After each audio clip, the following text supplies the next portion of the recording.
Digital India చక్రం తిప్పుతున్న ఈ రోజుల్లో ముఖ్యంగా యూపీఐ పేమెంట్స్ విస్తృతంగా వ్యాపించినటువంటి ఈ టైంలో భారతదేశంలో ప్రయాణాలప్పుడు ప్రజలు చాలా ఇబ్బందులు పడుతున్నారు. ముఖ్యంగా ప్రయాణాలు చేసేటప్పుడు లిక్విడ్ అమౌంట్ చేతిలో లేక చాలా మంది యూపీఐ పేమెంట్స్ మీద ఆధారపడుతున్నారు. కానీ కొంతమంది సహకరిస్తారు, కొంతమంది సహకరించక చాలా మంది ఇబ్బందులు పడుతున్నారు ప్రయాణాలు చేసేటప్పుడు.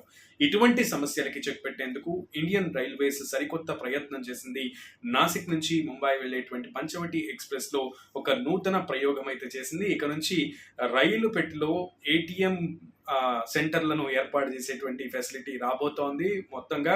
అయితే మొట్టమొదటిసారిగా ఈ పంచవటి ఎక్స్‌ప్రెస్ లో అయితే ఈ ఏటీఎం సెంటర్‌ని అయితే ఏర్పాటు చేశారు. సో అన్ని బోగీల వాళ్ళు, అంటే ఆ ట్రైన్ లో పంచవటి ఎక్స్‌ప్రెస్ లో ఉన్న అన్ని బోగీల వాళ్ళు ఈ ఏటీఎం ని ఉపయోగించుకోవచ్చు అనమాట. ఇది గనక భారతదేశంలో అతిపెద్ద రవాణా సంస్థ అయిన రైల్వే శాఖలో గనక అన్ని రైళ్లలో గనక ఈ ఏటీఎం సేవలు వస్తే గనక ప్రజలకి ఇక లిక్విడ్ అమౌంట్ గురించి అయితే ఇబ్బందులు తప్పినట్టే అనుకోవాలి.